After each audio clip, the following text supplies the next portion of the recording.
ओम शांति। 7 दिसंबर 2021 बाबा के आज के महावाक्य हैं। बाबा समझाते, मीठे बच्चे, दिल वाला बाप आया है तुम बच्चों की दिल लेने, इसलिए साफ दिल बनो। प्रश्न है, सतयुगी पद का मदार मुख्य किस बात पर है? बाबा समझाते, पवित्रता पर। मुख्य है ही पवित्रता। सेंटर पर जो आते हैं उनको समझाना है, अगर पवित्र नहीं बनेंगे तो नॉलेज बुद्धि में ठहर नहीं सकती। योग सीखते सीखते अगर पतित बन गए तो सब कुछ मिट्टी में मिल जाएगा। अगर कोई पवित्र नहीं रह सकते तो भले क्लास में ना आए, परवाह नहीं करनी है। जो जितना पढ़ेंगे पवित्र बनेंगे, उतना धनवान बनेंगे। तो बाबा कहते हैं हमारी मुख्य धारणा ही है पवित्रता। यदि कोई पवित्र नहीं रह सकते तो भल क्लास में नहीं आए तो भी चलेगा, लेकिन पवित्रता बिना किसी को अलाउड नहीं है। आत्मा पावन नहीं बनेगी, सतयुग में जा नहीं सकती है। गीत है, आखिर वे दिन आया आज। ओम शांति। रूहानी बच्चे जानते हैं कि अभी वे दिन फिर आया है। कौन सा दिन?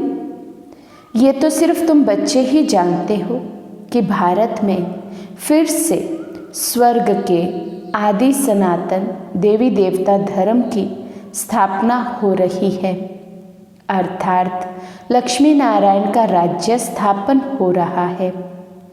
तो बच्चों को कितनी खुशी होनी चाहिए। जिस पतित पावन बाप को हम पुकारते हैं वे आया हुआ है। वही लिबरेटर गाइड है अथवा दुख हरता सुख करता है। एक बार लिबरेट किया फिर फंसे कैसे, ये किसी को पता नहीं है। ऐसे पत्थर बुद्धि मनुष्यों को समझाने में कितनी मेहनत लगती है। ड्यूटी भी देखो कैसी रखी है। बाबा के पास कैसी ड्यूटी है ड्रामा अनुसार। बाबा कहते मूत पलीती कपड़ों को आकर साफ करो।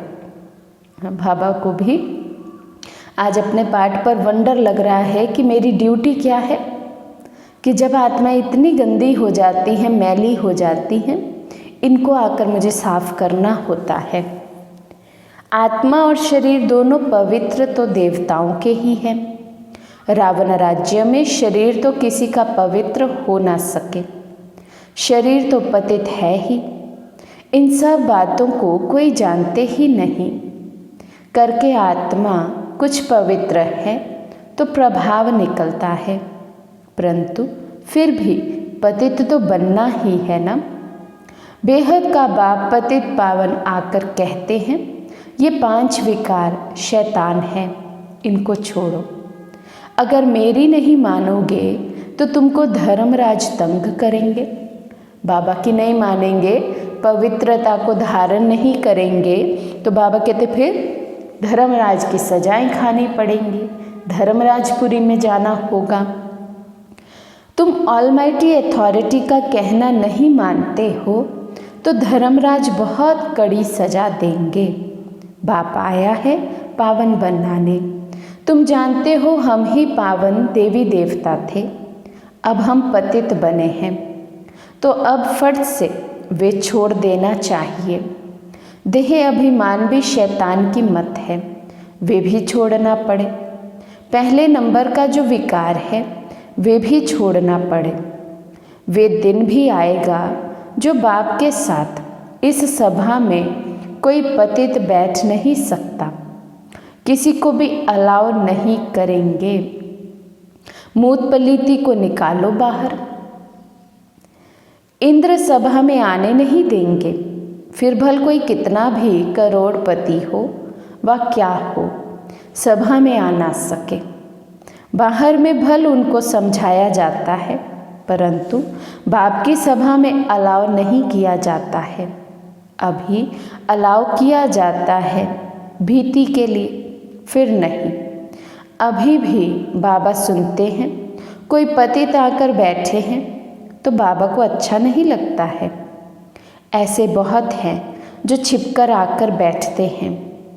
ऐसे को बहुत सजा खानी पड़ेगी। मंदिरों टिकाणों में स्नान करके जाते हैं। बिगर स्नान कोई जाते नहीं होंगे। वे है स्थूल स्नान, ये है ज्ञान स्नान। इससे भी शुद्ध होना पड़े। कोई मांसाहारी भी आ नहीं सकते। आज बाबा रिस्ट्रिक्शंस बता रहे हैं क्लास में आने वालों के लिए। बाबा कहते कोई अपवित्र आ नहीं सकते, विकारी आ नहीं सकते, मांस आदि खाने वाले आ नहीं सकते, अशुद्ध अन्न खाने वाले आ नहीं सकते हैं। बाबा को अच्छा नहीं लगता है। जब समय आएगा तो बाबा स्ट्रिक्ट हो जाएंगे। दुनिया में देखो भक्ति का कितना जोर है। जो अधिक शास्त्र पढ़ते हैं वे शास्त्री का लक़ब लेते हैं, वे शास्त्री का टाइटल ले लेते हैं। अब तुम संस्कृत आदि सीखकर क्या करेंगे? अब बाप तो कहते हैं कि सब कुछ भूल जाओ, सिर्फ एक बाप को याद करो तो तुम पवित्र बन विष्णुपुरी के मालिक बन जाएंगे। जब इस बात को अच्छी रीति समझ जाएंगे तो ये शास्त्र आदि सब भूल जाएंगे। ये जो पढ़ाई पढ़कर बैरिस्टर आदि बनते हैं, उन सबसे ऊंच पढ़ाई ये है जो परमात्मा नॉलेजफुल आकर पढ़ाते हैं। उनको कहते भी हैं पतित पावन आओ, परंतु ये नहीं जानते कि हम पतित हैं। बाबा तो ये समझाते रहते हैं। सत्युग को कहते हैं राम राज्य, कलयुग को कहते हैं रावण राज्य। इस समय सब पतित हैं। पावन देवी देवताएं तो मंदिरों में पूजे जाते हैं और उनके आगे पतित जाकर माथा टेकते हैं। इससे सिद्ध हुआ कि वे पवित्रता में सबसे ऊंचे हैं, सन्यासियों से भी ऊंचे हैं। सन्यासियों का मंदिर थोड़े ही बनता है। अब जब तमो प्रधान भक्ति में चले गए हैं तब फिर उनका चित्र रखते हैं। उनको कहा जाता है तमो प्रधान भक्ति, मनुष्यों की पूजा, 5 तत्वों की पूजा। जब सतो प्रधान भक्ति थी तो एक की पूजा होती थी, उसको कहा जाता है अव्यभिचारी भक्ति। देवताओं को भी ऐसा उसने ही बनाया है, तो पूजा भी होनी चाहिए एक की, परंतु ये भी ड्रामा बना हुआ है। सतो प्रधान सतो रजो तमो में आना ही है। यहाँ भी ऐसे है, कोई सतो प्रधान बन जाते हैं, कोई सतो, कोई रजो, कोई तमो। सतयुग में फर्स्ट क्लास सफाई रहती है। वहाँ शरीर का तो कोई मूल्य रहता ही नहीं है। बिजली पर रखा और खल्लास। ऐसे नहीं हड्डियाँ कोई नदी आदि में डालेंगे, ऐसे भी नहीं शरीर को कहाँ उठाकर ले जाएंगे। ये तकलीफ़ की बात होती नहीं। तो बाबा कहते सतयुग में तो ये सब रस्म रिवाज भी नहीं होगा, क्योंकि ये भी है तो तकलीफ़ की बात। कहाँ डेड बॉडी को उठाना, फिर जलाना, फिर हड्डियाँ चुगना और फिर नदी आदि में बहाने जाना। तो बाबा कहते वहाँ तो बस इलेक्ट्रिक से ही सब कुछ होगा। बिजली में डाला खल्लास। यहाँ शरीर के पिछाड़ी कितना मनुष्य रोते हैं, याद करते हैं, ब्राह्मण खिलाते हैं। वहाँ ये कोई भी बात नहीं होगी। बुद्धि से काम लेना होता है। वहाँ क्या क्या होगा? स्वर्ग तो फिर क्या है? ये है ही नर्क, झूठखंड। तब गाया हुआ है झूठी काया, झूठी माया, झूठा सब संसार। गवर्नमेंट कहती है गऊ कोष बंद करो। उन्हों को लिखना चाहिए पहला ये कोष है बड़ा भारी, 1-2 पर काम कटारी चलाना, ये कोष बंद करो। ये काम महाशत्रु है, आदि मध्य अंत दुख देते हैं, उस पर जीत पहनो। तुम पवित्र बनो, तो पवित्र दुनिया के मालिक बनेंगे।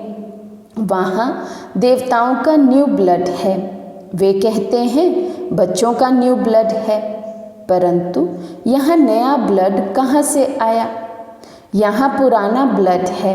सतयुग में जब नया शरीर मिलेगा तब नया ब्लड भी होगा। ये शरीर भी पुराना तो ब्लड भी पुराना है। अब इनको छोड़ना है और पावन बनना है। सो तो बाप के सिवाय कोई बना ना सके। सबका धर्म अलग अलग है और हर एक को अपने धर्म का शास्त्र पढ़ना है। संस्कृत में है मुख्य गीता। बाबा कहते हैं मैं संस्कृत थोड़ी सिखाता हूँ। जो भाषा ये ब्रह्मा जानता है मैं उसमें ही समझाऊंगा। मैं अगर संस्कृत में सुनाऊं तो ये बच्चे कैसे समझें? ये कोई देवताओं की भाषा नहीं है। कभी कभी बच्चियां आकर वहाँ की भाषा बतलाती हैं। ये भाषाएं सीखने से शरीर निर्वाह अर्थ कोई लाख कोई करोड़ कमाते हैं। यहाँ तुम कितनी कमाई कर रहे हो? तुम जानते हो सतयुग में हम महाराजा महारानी बनेंगे। जितना जास्ती पढ़ेंगे उतना जास्ती धनवान बनेंगे।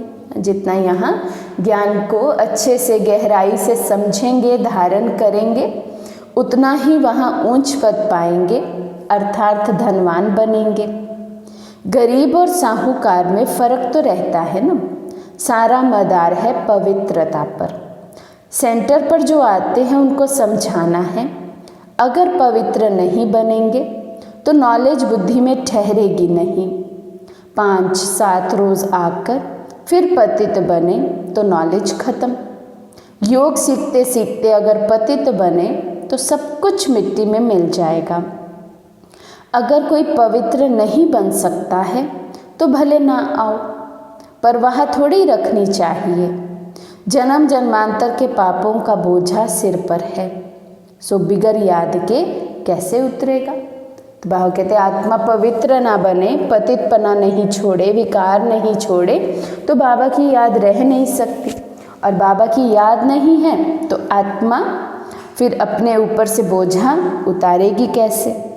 तो इसलिए बाबा कहते पवित्रता है फर्स्ट। गाया भी हुआ है सेकंड में जीवन मुक्ति। जो बाप कहे सो करना है। सारी दुनिया बुलाती है तो हे पतित पावन आओ। हम पतित हैं परंतु पावन कोई बनते ही नहीं हैं, तो वापस भी कोई जा नहीं सकते। वे लोग ब्रह्म को परमात्मा समझ याद करते हैं। ये ज्ञान ही किसी को नहीं तो परमात्मा क्या है? ब्रह्म कोई परमात्मा नहीं है। बाबा कहते भक्ति करते हैं, ब्रह्म को परमात्मा समझ याद करते हैं, अर्थात ये भी जानते नहीं कि परमात्मा है कौन। बाबा कहते ब्रह्म कोई परमात्मा थोड़ी है, ना ब्रह्म में कोई लीन हो सकता है। फिर भी पुनर्जन्म में तो सबको आना ही है, क्योंकि आत्मा अविनाशी है। वे समझते हैं बुद्ध वापस चला गया, परंतु उसने जो स्थापना की तो ज़रूर पालना भी करेंगे, नहीं तो पालना तब कौन करेंगे? वे वापस कैसे जा सकते हैं? तुम ऐसे थोड़े ही कहते हो कि हम मुक्ति में जाकर बैठ जाएं। तुम जानते हो हम अपना धर्म स्थापन कर रहे हैं, फिर पालना भी करेंगे। वे पावन धर्म था, अब पतित बन पड़े हैं। आएंगे भी वही जो इस धर्म के होंगे। ये कलम लग रहा है, सबसे मीठे ते मीठा झाड़ है ये देवी देवता धर्म का। इनकी स्थापना का कार्य हो रहा है। शास्त्र आदि जो भी बनाए हैं सब है भक्ति मार्ग के। ये एक बाबा का ही गायन है जो आकर मनुष्य से देवता बनाते हैं। तो ऐसे बनाने वाले बाप को कितना अच्छी रीति याद करना चाहिए। ये भी जानते हैं ड्रामा अनुसार भक्ति मार्ग को भी चलना ही है। भक्ति मार्ग में बाबा की हमने इतनी गलानी की है, फिर भी बाबा आकर हमें पति से पावन बनाते हैं क्यों? क्योंकि बाबा कहते मैं जानता हूँ ड्रामा अनुसार ये भक्ति भी चलनी ही है, मेरी बदनामी भी तुमने करनी ही है। तो इसलिए बाबा कहते ये भी पाठ है, भक्ति का भी पाठ है जो चलना ही है। वास्तव में सर्व का सद्गति दाता एक ही है, तो पूजा भी एक की ही करनी चाहिए। देवी देवता जो सतो प्रधान थे वे 84 जन्म भोग तमो प्रधान बने हैं, अब फिर सतो प्रधान बनना है। सो सिवाय बाबा की याद के बन ना सके, ना किसी में बनाने की ताकत है सिवाय बाप के। बाबा के सिवाय तो हमें मनुष्य से देवता कोई भी बना नहीं सकते, पतित से पावन बना नहीं सकते हैं। याद भी एक को ही करना है, ये है अव्यभिचारी याद। अनेकों को याद करना वे है व्यभिचारीपना। सबकी आत्मा जानती है कि शिव हमारा बाबा है, इसलिए सब तरफ जहाँ भी देखो शिव को पूजते हैं। देवी देवताओं के आगे भी शिव को रखा है। वास्तव में देवताएं तो पूजा करते नहीं हैं। गायन भी है, दुख में सिमरन सब करे, सुख में करे ना कोई। तो देवी देवताएं तो है ही सुख धाम में, वहाँ है ही सुख, वहाँ तो भगवान को याद करने की दरकार नहीं है। लेकिन समझाने के लिए बाबा कहते भक्ति का ये पाठ चलता है कि देवी देवताओं ने भी शिव बाबा की पूजा की, शिव बाबा को याद किया, तो ये ऊंच पद प्राप्त किया है। लेकिन बाबा कहते ये बात भी जब तक बाबा आकर ना समझाएं कोई भी मनुष्य समझते नहीं हैं। तो बाबा कहते फिर देवताएं पूजा कैसे करेंगे? वे हैं रॉन्ग, झूठी महिमा थोड़े ही दिखानी चाहिए। शिव बाबा को जानते ही कहाँ हैं जो याद करें, तो ये चित्र उठा देना चाहिए। बाकी पूजा करने वाले सिंगल ताज वाले दिखाने चाहिए। साधु संत किसी को भी लाइट का ताज नहीं है, इसलिए ब्राह्मणों को भी लाइट का ताज नहीं दिखा सकते हैं। जिनका ज्ञान तरफ पूरा ध्यान होगा वे करेक्शन भी करते हो रहेंगे। अब भूल तो कोई बना नहीं है, भूलें होती ही रहती हैं। त्रिमूर्ति का चित्र कितना अच्छा है, ये बाप ये दादा। बाबा कहते हैं तुम मुझे याद करो तो ये बन जाएंगे। देही अभिमानी बनना है। आत्मा कहती है मेरा सिवाय एक बाप के और किसी में ममत्व नहीं है। हम यहाँ रहते भी शांति धाम और सुख धाम को याद करते हैं, अभी दुख धाम को छोड़ना है। परंतु जब तक हमारा नया घर तैयार हो जाए तब तक पुराने घर में रहना है, नए घर में जाने लायक बनना है, अर्थात सतयुग में जाने लायक बनना है। जब तक सतयुग में नहीं गए हैं, कलयुग में ही हैं, तो बाबा कहते याद किसको करना है? एक शिव बाबा को और सुख धाम को। आत्मा पवित्र बन जाएगी तो फिर घर चली जाएगी। कितना सहज है। मूल बात है ही ये समझने की कि परमात्मा कौन है और ये दादा कौन है। बाप इन द्वारा वर्षा देते हैं। बाबा कहते बच्चे मन मना भव, मुझे याद करो तो तुम पावन देवता बन जाएंगे सतयुग में। बाकी सब उस समय मुक्ति धाम में रहते हैं। सभी आत्माओं को शांति धाम में ले जाने वाला बाप ही है कितना सहज। बच्चों को बहुत खुशी होनी चाहिए, दिल बड़ी साफ होनी चाहिए। कहा जाता है दिल साफ तो मुराद हासिल। दिल आत्मा में है, सच्चा दिलवर आत्माओं का बाप है। दिल लेने वाला दिल वाला बाप को कहा जाता है। वे आते ही हैं सबकी दिल लेने के लिए, सभी की संगम पर आकर दिल लेते हैं। आत्माओं की दिल लेने वाला परमात्मा, मनुष्यों की दिल लेने वाले मनुष्य। रावण राज्य में सब एक दो को दिल को खराब करने वाले हैं। तुम बच्चों को कल्प पहले भी इस त्रिमूर्ति के चित्र पर समझाया है, तब तो अभी भी निकला है ना, तो ज़रूर समझाना पड़ेगा। अभी कितने चित्र निकले हैं समझाने के लिए। सीढ़ी कितनी अच्छी है, फिर भी समझते नहीं हैं। अरे भारतवासी, तुमने ही 84 जन्म लिए हैं, ये अभी अंतिम जन्म है। हम तो शुभ बोलते हैं, तुम ऐसे क्यों कहते हो कि हमने 84 जन्म नहीं लिए हैं? तो तुम स्वर्ग में आएंगे नहीं, फिर भी नरक में आएंगे। स्वर्ग में आना चाहते ही नहीं हैं। भारत ही स्वर्ग बनना है, ये तो हिसाब है समझने का। महारथी अच्छी तरह समझा सकते हैं। सर्विस करने का उल्लास रखना चाहिए। हम जाकर किसी को दान दें। धन होगा ही नहीं तो दान देने का ख्याल भी नहीं आएगा। जिनके पास ज्ञान धन नहीं है, ज्ञान की गहराई में जो स्वयं गए नहीं हैं, ज्ञान का मनन चिंतन चलता नहीं है, ज्ञान से फिर वे सेवा कैसे करेंगे, ज्ञान दान कैसे करेंगे? तो पहले पूछना चाहिए कि क्या आश रख कर आए हो। दर्शन की यहाँ बात नहीं, बेहद बाप से बेहद का सुख लेना है। 2 बाप है ना, बेहद के बाप को सब याद करते हैं। बेहद के बाप से बेहद का वर्षा कैसे मिलता है, सो आकर समझो। ये भी समझने वाले ही समझेंगे। राजाई लेने वाला होगा तो फट समझ जाएगा। ये तो बाप कहते हैं, घर बैठे काम काज करते सिर्फ बाबा को याद करो, तो याद करने से ही पाप मिट जाएंगे। अच्छा, मीठे मीठे सिखे लदे बच्चों प्रति माता पिता बाप दादा का याद प्यार और गुड मॉर्निंग।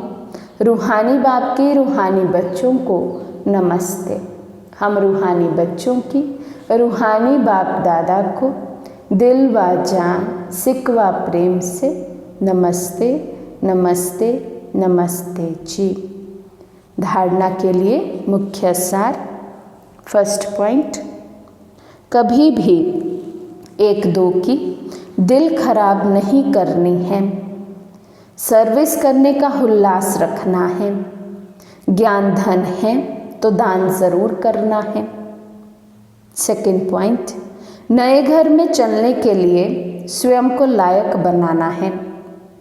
आत्मा को याद के बल से पावन बनाना है।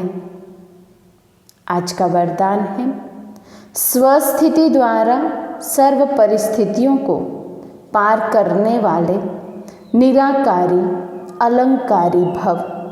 स्वस्थिति द्वारा सर्व परिस्थितियों को पार करने वाले निराकारी अलंकारी भव। जो अलंकारी हैं वे कभी देह अहंकारी नहीं बन सकते।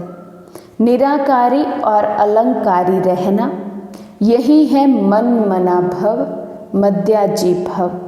निराकारी बनना माना मन मना भव, अपनी निराकारी स्थिति में सदा स्थित रहना।